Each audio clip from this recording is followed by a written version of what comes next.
Welcome to where the furniture isn't always the best, but them views, they are amazing. Welcome back, ladies and gentlemen, to the 13th floor where the furniture isn't always the best, but the views are amazing. I am running point this week. This is your guy, Coach K, and I'm here with three of the fellas. Art isn't here this week, but I do have Brett with me. I got BJ with me, and I got Fresh in the building. Fellas, everybody good? We here, we living. All is well. All is well. All is well. All is well. Is that never mind, don't even worry about it. We're gonna pick up where we left off from last week, ladies and gentlemen. Hold on, man. You started, you gotta finish it, man. Go ahead, ask the question. No, man, I was just gonna ask if I did the part and I didn't do it, so I'm gonna do it now. I just want to let you know, ladies and gentlemen, this is the podcast where you come to hear and learn and confirm the manifestation of the successful Black male, and that is being successful in just about every facet of life that you can think of, whether that be professional work, entrepreneurship, relationship. Listen, we're not perfect. We're still working, but we are what they say does not exist. So keep tuning in, share it with a friend, and let's go. Yes, wow. That wasn't really what I was going to do, Brett, but we know. Go ahead, though, sir. You got it. Okay, good. So, Fresh and Brett, you guys weren't here last week, but I did want to go back and touch base. So we talked about, is there a formula? Is there a guide to loving a Black male the same way that there is for loving a Black woman, or just loving a male, period, or loving a woman, period? It seems like there's a lot more focus and attention on that. And we talked about that a little bit, but definitely missed you all's point of view. Is that something that you all feel is out there, and there is some type of intentional effort to show a woman how to love a man? First, you want to go first? I have no problem going first. I definitely believe the biggest thing about a relationship is communication. I don't think there is no blueprint to say, hey, this is how you quote unquote should love a woman. I'm sure there are essential pieces, but I think the biggest thing is always communication, because we all have different ways and feelings of what we like and what we enjoy. And so I think it's definitely we've discussed on the podcast before about love languages, getting the opportunity to really have those types of conversations, knowing what your partner likes, what things they perceive as, signs of affection, ways of showing love. Everybody doesn't is not a PDA person. Everybody is not even sometimes kissing at home, person. So being able to have those understandings known early on, and also just, the knowings, I guess some of the pieces are the knowings of the outside tensions that can, we can get frustrated due to outside sources, and not willingly, but unbeknownst, wind up bringing that package to the house because of what we have to face out there. So I guess in hindsight, I guess a small piece is, the ability to have that understanding. But I mean, that's a mutual piece. Us as especially minorities, being able to know with each other those outside pressures that wind up coming along that can potentially bring baggage in, and being able, though, again, to have that open communication and being able to have that conversation with your significant other, in the sense of, yeah, today was a shitty day. You know what I mean? And not having the pressure of them feeling like they don't care that it was a shitty day. They still want what they want. And so definitely open dialogue, communication, friendship, go forward. Okay. What about you, Brett? Mr. I just got married not too long ago. You know what I mean? Yeah, man. I think Fresh hit it on the head when he said communication. I asked y'all, like, how often, or do we feel like women miss an opportunity to tell us how they feel? good or bad? Um, And yeah. now I guess you kind of take into If the consideration communication breaks down, yes. the silent cues and everything, because I feel like, is there a blueprint or a template? I think if you have good examples and you have like But good. I want to focus you guys in.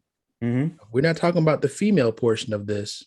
We're talking about the male portion of this. Yeah, is there a template on how to love a black man or a Right. man? Right. So if you have the right influence, I think it could exist. But I think, as Fresh already communicated, communication, I think there's a huge disconnect when it comes to the black man and the black female, and how to love each other. And I don't think that we as men are as boisterous as we should be about some of those concerns, because I can speak for myself, but I think a lot of us may fall into it. Like, we internalize, we deal with, and when something gets to a head or our peace is interrupted so much, then we have to, kind of let it out or have that conversation. It's almost like kind of too late. But I think if we can communicate with each other our needs, then absolutely. But I also think that women have to be receptive to that.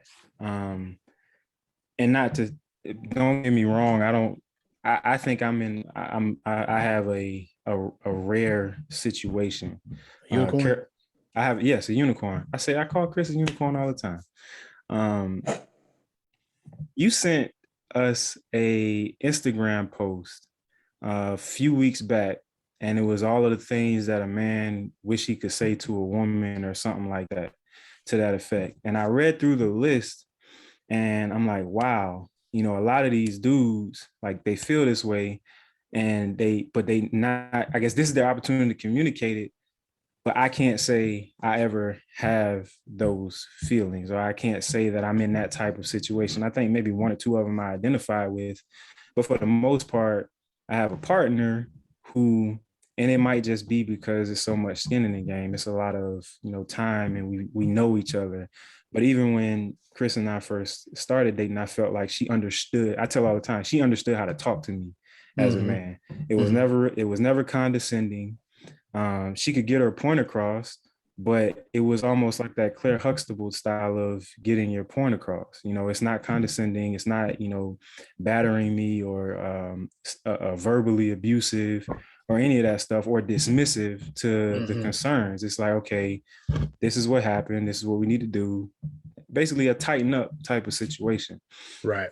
I don't know how she picked it up or whatever, but she has it. I think a lot of women. She might also have a good coach. Wow. Shout out Coach Message. Shout out Coach.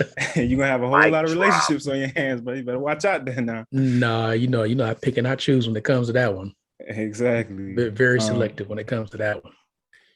But I think a lot of women miss it because they have in their head like their ideal man situation, or they try to create that situation instead of understanding what the situation is and trying to drill down with the man.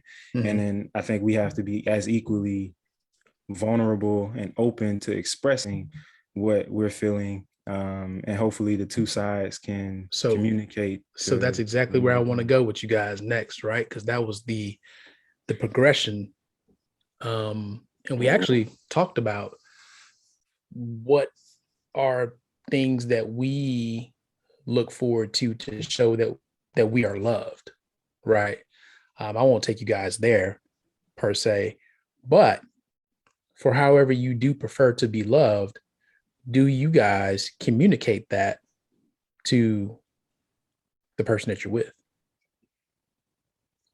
And freely unprompted. Oh yeah, but I mean, this is only because of over time. Did I do it in past relationships? Right. No, not at all. But it was just, the product of how I was raised and what was going on. But definitely now that is one thing I'm extremely thankful for is, that ability to have those conversations, be able to say what I like, what I don't like, understand, asking her what she likes and what she doesn't like, being receptive to those things, and working towards, finding out more of the things that she likes and doesn't like, and being understanding, and not making assumptions in those spaces. But I think it's getting to the point where being free and being, again, going back to what we initially were talking about too, with being able to love yourself. It takes a lot of ability to be vulnerable, and to not be so cautious and scared about, what they're thinking, and what, they might say when you say, oh yeah, well, I like playing GI Joes with peanut butter, or you know what I mean, whatever. That's really like my favorite pastime thing, you know what I mean. And being that vulnerable, that you're willing to say that, and that they're willing to be like, I love him enough that, yeah, well, I ain't never played GI Joes with peanut butter, but if that's what you like, I'm willing to at least try it, you know what I mean. Like, let's see what that's like. And that's what growing and really loving and being together is more about, is being vulnerable enough to, be yourself and discover each other and grow together, and know, um while you're not going to quote unquote change somebody, you can help somebody evolve. And I think that's one of the biggest things. People look to do a lot of changing of people and don't realize you're not going to change nobody. People will have some hard set, just things that they do or how they are. You can help somebody evolve, but that also goes in the perception of how you're trying to get that message across. That's why you can't change somebody, because we are resistant to change, and being told, you know what I mean, what you do is wrong. But we are very open to growing, into, evolving and becoming a better person, and being able to identify, dang, I did kind of have a small-minded view about this, a year ago, 5 years ago, whatever, but now I've grown and evolved to have a better understanding, as opposed to feeling like, oh, she changed me. That's when you get those ball and chain conversations, and you feel like, there's some weight on you of, what she did to me, or what he did to me even. Let me ask this then, because one of the things I've been struggling with, right, is having the conversation, and not like in household, but in general, having the conversation around formulating an idea around, to put it that way. So as we mature and you determine, just like you said first, like what you like and what you don't like, and communicating that, right? But if the things that you don't like are something, and again, I'm not talking about the compromise here, there, like, but it's something you really just like, you know what? I'm at a point where I kind of go back to what Kay was talking about last week, that peace of mind. If what you want, what you like, really is gonna put me out of my zone of being at peace, and I say no, is that me not willing to compromise, or is that me actually honoring what I know and not having to suffer through and put on the front for? Well, there's levels, right? If you are consistently not doing nothing, you know what I mean? If you're consistently being the person that always scapegoated off to, oh, well, I don't feel like, oh, and and you're constantly doing stuff, then no, you are the problem. You're being a jerk, and you're not, because it's also about compromise, right? You have to be able to have the conversation, baby. I don't get down with, going out with your homegirls and doing all of that stuff all the time. I'll do it every once in a while, but I don't like to do it all the time. And so, yes, you do have to compromise and be able to every once in a while go out and play the game. But again, it's also having those conversations of, and it's funny, I was having the conversation with another friend on the basis of his lady was he's like helping her do some for something like her work. She has like a event that goes on, and so he was helping her do some stuff, and pretty much started treating him like an employee. And he's like in the space of like, but I ain't an employee, I ain't paid, and really I don't even know, like, the stuff you're having me do is so far out of my wheelhouse. How come you're not, you know what I mean? Like, you need to be more accepting of the fact that I'm doing anything, because I shouldn't be doing this stuff, you know what I mean? And I was telling him, you have to have those conversations early, well, and at least have them, period, in the sense of a lot of times females will get into the space of a guy will go to, go hang out with all of her people and everything. You know that he doesn't necessarily want to go there. And while he's not a complete a-hole, he's definitely not, you know what I mean, dancing and jigabooing around and having the greatest time ever. Exactly. And so then there's the conversation of, oh, well, how come you aren't, and you didn't go there and dance around and weren't so fun, and so you just made it worse. And so it's so we touched on this a little bit last week about what fun looks like and how us enjoying ourselves can become an issue. Yes. Depending on the environment. Yes. And so it's that dance, right? You have to be able to play the game. But I'll tell you something, and this is the hardest thing, right? And this is the true stopper, is that, like, yo, you have to be willing to understand and know, like, maybe we aren't right for each other. And that's the real deal of communication that people don't have an understanding of pushing and getting to. Because so hold that point, because I want to come back to that, right? Because go ahead. That's part of the pressure piece, right? Brett, did you want to jump in on anything there before I say what I'm going to say next? So I had a question for Fresh, but to BJ's point, when you talk about peace, man, I think it's very important. And I don't think that a partner would, if they understand, I don't think they want to put you in a position where your peace is going to be compromised. I think that's very, very important. You have a real unicorn, sir. I'm just letting you know. I can just tell. Time. Well, no, I can tell from the way that you just made that statement. You obviously have not, like, I've been in. But here's part of the situation, though, right? And you said it earlier, Fresh. You said, were you always this way in your relationships? And you said no, right? And here's the thing.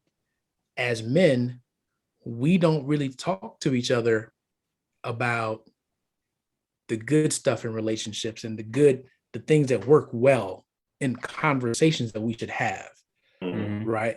So in Brett's situation, and obviously I know Brett and Chris, they both go out and seek information and bring it back to the household, right? So they're always looking for, hey, what's the best way for us to feed ourselves in our house, right? What's the best way for us to approach spirituality in our house, right? They naturally gravitate to those things, bring it back, talk about it amongst themselves, and then figure out how they're going to move forward. Am I speaking truth, Brett? Absolutely. Yeah, absolutely. So that's a little bit different from some of the things that we've been through, because we just, okay, this is what you do, this is what I do. We're going to make it work. And we never reached that agreement. And then we talked about growth earlier. Go ahead, Brett. So that was the thing I was going to come back to Fresh. How long have you been in your relationship? 2 years and some change. All right. So a lot longer than I kind of thought. But I was thinking around like the year, maybe year and 6 months-ish. We started like pretty much. Is that COVID flash? Yeah, dates. literally COVID. Okay. What I was going to ask is, when it came to communicating how you all like to do different things, or how did that happen early on in your relationship? And I'm gonna tell you why I'm asking that, because like us, or me and Chris, 13 years later, it looks a lot differently. It looks a lot different. And so the things that we may have communicated at one point in time, not only have they changed, but certain stuff is understood. So for instance, the me time, I think, came up, how Art likes to go to the amusement parks, how BJ likes to just go do service. And if you come, you're good. If you don't, I'm still good either way. He just likes helping people. For me, it's 30 minutes to an hour where I get to watch some random show, whether it's Kanye West documentary or I'm rewatching The Sopranos. I just need that time and that peace. or 4 o'clock in the morning when I'm meditating and then going to the gym. With Chris, it's either an audio book of some sort or some meditation, but we kind of know when and how and where that space is, that it should kind of more or less be uninterrupted. But that was learned over a long period of time and having gone through certain things and knowing how to interact with each other. How does it work for someone within your time span of that 2 year plus relationship? I will say it's definitely because of my previous relationship and what I went through with it not being a real like somebody cheated or like, some real like hard reason to have, a breakup. It was the growth in the separation that growing apart that really, ended the relationship. It caused me to do a lot of, internal soul searching and wondering over that period before I even got, to meet Amani, let alone once I was, starting to even speak with her. Like I just had a lot more freeing in myself and just I have to put all my cards. If I want to know I'm going to be comfortable for the next 10, 20, 30, 50 years, I have to be as open and free and honest with whoever is going to be in my space in order to be comfortable. Like I know in past relationships, I was not fully honest with just my desires, what I like, what I don't like, and what I'm willing to tolerate or what I want to want to deal with, but then also being more engaging with her and inquiring what she wants, what she likes, how she likes to do stuff, being compromising, not to say I'm not compromising, but being more conscious of the compromise, being more, you know what I mean. And I think that's the biggest piece is I consciously think of these things and I try to be aware of them. I think about how things make me feel and why they make me feel that way. Being able to know when I'm pissed off over something that's petty and being able to talk myself off the ledge instead of, having quick actions on foolishness, you know what I mean, that I'm annoyed at something or even that something else outside of it is really what I'm annoyed out at. And it has nothing to do with our relationship, that I'm just annoyed. But then also being able to voice those things when they come, yo, I'm just salty right now. I don't know what it is. I'm the funk girl. Like, you know what I mean? Just give me some time. And being able to say that, you know what I mean? But in being able to say that now, she knows I'm not lying about it. It's real. And so she can be also more accepting. So I can tell even on her end though, it's the same thing where that engagement is on both sides. The ability to talk about anything and feel, a true friendship and bond, as opposed to kind of like the male female game we were kind of brought up to play. You know what I mean? Where it's like, oh, you kind of give them this fake version of yourself and kind of hope they don't. Nah, this is what, yo, I play video games. I do this. I'm crazy as hell. I'm a super entrepreneur. I might have $10,000 this month and $30 next. You know what I mean? Like, yo, this is what time it is. And really being honest, open, what's going on. But that has been the huge difference. That has been there's no there has been no guessing because we've both been so free and open and willing to just be ourselves. But it's been that's what makes it so amazing and has really changed my true like vision of what relationships are and what the possibility is. But even back then, like my brother was the cornerstone of me understanding what a good relationship was with your spouse, in the sense of being able to really be friends and have like a real like friend dialogue, you know what I mean, where like I see like, yo, they joke to each other like, yo, his wife talks more crap to me than he does, you know what I mean. But like that, where it was like, yo, that was the first time I really saw like, nah, y'all are cool, not like the husband and wife cool, like y'all are like kick it cool, you know what I mean. And being able to see that and know and understand like, yo, that's what I want. I don't want to just have that fake, half, oh well, yeah, but really I go and kind of do other stuff. Now I want to be able to be as free. Yo, she knows what I do, how I do, how I want to get down, whatever it is. Yes, he played video games. It gets on my nerves. But you know what? If I know he's home playing video games, I don't care. You know what I mean? I'm not about to bitch him out about that, as opposed to, you know what I mean, other things that he could be doing. But having that constant communication, that's the biggest key. Being free, and it does take time, but it takes intent. that again. Yeah, it's the vulnerability of, I'm so okay with myself now. You know what I mean? And that's really like the biggest piece of it, is like, I understand and know, I got wins, I got losses, I know what's going on. I'm very good at being able to, even in, craziness, I can talk myself off the ledge. I can talk myself out of, it's the end right now. I can figure it out. And I have so few gray hairs. I figured out, like, you know what I mean? Like, I enjoy life. It's that. Hey, I ain't trying to say that's what that gray do, but I'm just saying. Just cover this up. Jay said he holding on to his too. So I don't know, Carol, what you got? Hey, listen, I'm not even gonna get involved in that. I was born with 2 gray hairs, actually, so it was. He came out stressed. It was already This damn world. Already stressed.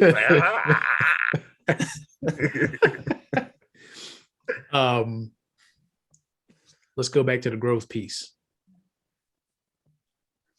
Is part of the problem that we don't teach for any relationship that where you meet this person is not where this person is going to be in 10 years, 15 years. Because I think that's part of the issue. You meet and you think that you understand love as both people grow. Does that now become a question of, well, you're not the same person that you were when I met you? And I think that's definitely something that we were not taught, and that definitely needs to be better communicated. But it's again going back to the change versus evolve, right? Are we in being able to, I think another piece is relationships don't have to be forever, and being able to know. Hold on, relationship guru. Hold on. Let me get somebody else. Hold on, relationship guru. I'm about to start calling you Dr. Love. I ain't been on the show in 2 weeks, and now I can't talk. Go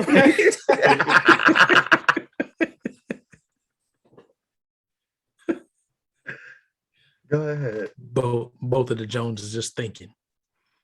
Well, I was thinking because I was listening to something, and I don't know if it was in Will's book or something else that I heard, but it was a cool saying about how marriage, and it was basically saying how you don't marry the person that you're with today, you marry the evolution of that person. And what you see them to come, something, right?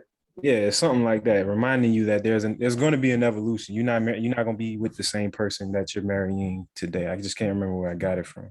Mm-hmm. What was the question? We basically saying, is that something that we learned? Let's just talk about men. Like, I don't think we learn. I don't think figure that out today. I don't even think we learn how to be in relationships. Like, as far as I'm concerned, in my generation, we don't date, like, for real. Like, when I was adolescent, it was like you talking to somebody, and granted, I was different, I guess, because I had a high school sweetheart all 4 years of high school. And I got to Miami and things just changed rapidly. It was like the Great Awakening. And I think in all of that, you have, it's almost like that not like that, what the Me Too movement was kind of predicated off of, but it's certain behaviors. Like, men are taught, it's like the boys will be boys type of mentality. So that's the generation that I kind of grew up in. So it wasn't a whole lot of active or intentional chivalry, going on. It's courting, dating. So yeah, like we were taught, but they weren't direct lessons. They weren't direct lessons. It was based on situations we saw, no matter if they were positive or negative example, and then how those men were reflected in our lives. It was through and I be talk about the media, music, movies, things like that, where we saw this portrayal of this is how things should be. Oh, they fall in love and live happily ever after.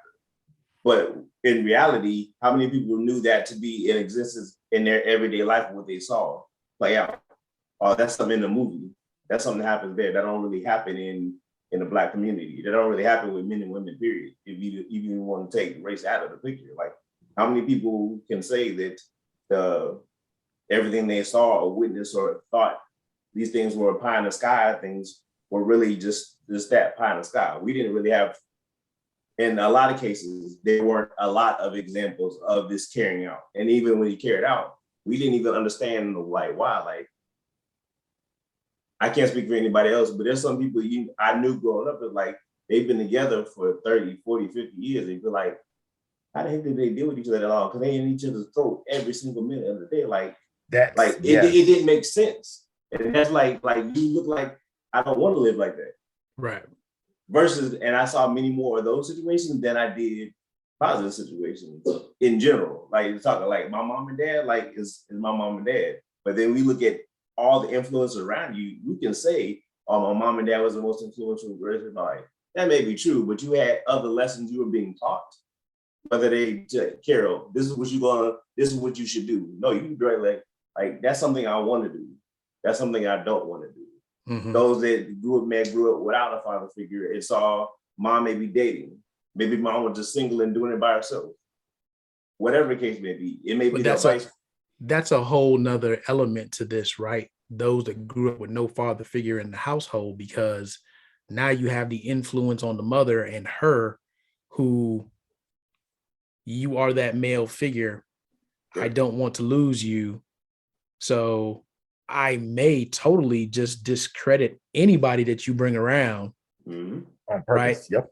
Or make it difficult for you to maintain a relationship there. But go ahead.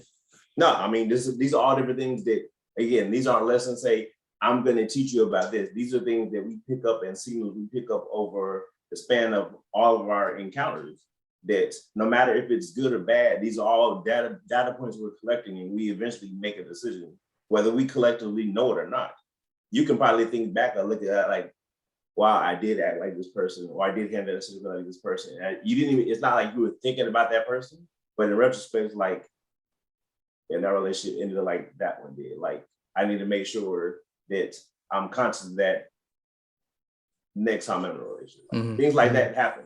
Like, so it's a conglomerate of all those different experiences put together. No matter who you had in your household, no matter, it's like, think your best friend. Like if you grew up and your boys was all out, and every time it was different girl this, different girl that, or your older brother this, and then after 2 years somebody got a divorce or somebody cheated and ran out, and then all women are dogs, all men are dogs from your older sister, like that. Like those things pile up on you. Oh, and those things take toll. The analogy I remember is there's many more fish in the sea. Mm-hmm. Like don't worry about it. Go find another one. Like really, don't. And that, what does that teach? Don't fight for it. Yeah, don't fight for it. Don't figure out how to make it work. Right. Here's the crazy thing, right? Whether you are fishing or you own pet fish, either one of them can be a very expensive and a very detailed experience. Right? Because people marinate on that one for a minute. Right? Because if like, let's say you want to go out there and catch fish, okay, you need a certain line that can manage the weight of the fish that you're trying to catch, right? You need a specific type of bait for the fish that you're trying to catch, right? Now, let's not even get into how you prepare the fish, but let's say you're going to have a pet fish. That's probably one of the most expensive hobbies that you could have, right? Because when you get the fish and you bring it home, the temperature of the tank has to be right? The chemical composition of the water pH has to be right. The pH has to be right, right? You have to do things to make sure that you keep the water clean for the fish. You got to change the water, right? So the analogy was actually perfect. There are many other fish in the sea, but if you want to find that one that is right for you that will show you love and you show them love appropriately, then you need these other things to do. But to your point, that was not the conversation. Nah, and I think like BJ said, it's a lot of external factors that kind of make up the learning on how to deal with the opposite sex. And then it's a lot of trial and error that goes into that as well. So, you may be, I think, you always think that you have time to, figure it out or get it right as a man. When you're young, you're supposed to be young and experiencing and living and everything, and not really trying to be settled down, no matter how good it might be for you at a particular time. So when you have options, it's really easy to stay in that space because you have options. There's always another fish in the sea. I think until women start limiting those options, that will kind of dictate more the male female interaction and how it goes and progresses. I think it's getting better, but it's not just that. I think that's not fair. It's probably not what you meant either, but to say that women just have to limit those options, right? Like I think men have to be conscious of. I don't think we wired that way though. I mean, I applaud the efforts for all of us who are trying to, raise better men and help them understand the value of women. But even at this day and age, some of the stories that I hear from some of my women friends who are dating, and these are grown men we talking about. We ain't talking about 25-year-olds and, people that's actually some of the younger ones, like I said, I think it's getting better, are doing that versus those in my generation who are still out here playing games like we 25 or whatever. And it's because I feel like that because there's always another option and they don't understand the value or haven't learned the value of that partnership or whatever, or don't value it. It's like, it's not important. Mm-hmm. No, I think that's a valid point.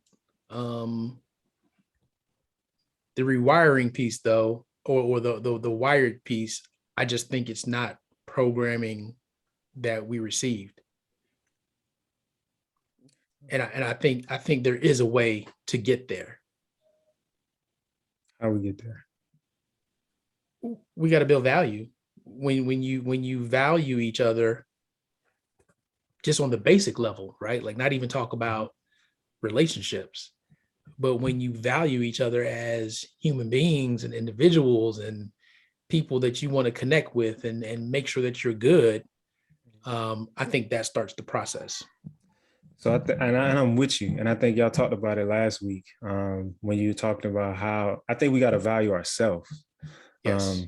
I really think it starts there in the loving yourself piece, and the self-care is important, but like truly understanding self and putting value in that, because if you're going to value somebody else, that I think you kind of see a little of yourself in that person, because it should be an extension. And I think in order to find that value in someone else, you got to have it in yourself. And I think that a lot of people that, for whatever reason, I don't know that they have a true understanding or that self-value to be able to give it to the next person. Okay. Nice. Well, I definitely appreciate you guys bringing your piece to it. I think that was a great continuation of the conversation from last week. And ladies and gentlemen, if you did not tune in, you definitely want to go check that out. And you can do so on YouTube or your favorite pod class. Sometimes people need a pod class, but right. I mean, I think we just class was in session tonight. I think. Yeah. Yep. But your favorite podcast platform, you can absolutely tune in and listen to it and go from there. So we're not going to do our typical segments here, but I do, because my man hasn't been here in 2 weeks. So some of y'all out there missing that Fresh ovation, and I do want to hit y'all with that. So Fresh, Give the people the fresh ovation. Yes, sir. This week, they say in the world of I don't even know what you officially call it, like rock climbers and all of that extreme climbing. They say the best views come from the hardest climbs.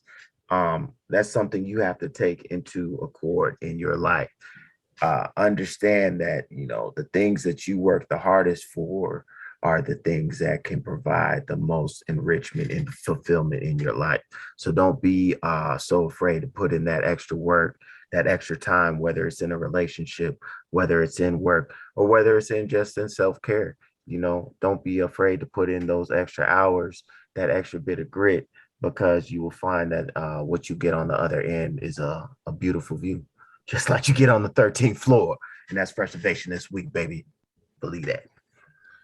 Appreciate that, sir. Ladies and gentlemen, thank you for tuning in. Make sure you tune in next week where we'll be talking about generational pressure. And I think it's going to be another good one. So definitely share, like, subscribe, all that good stuff. But in the meantime, son, tell them what time it is. That's it for now, folks. There it is, ladies and gentlemen. We're done here on the 13th floor where the furniture isn't always the best, but the views are Amazing.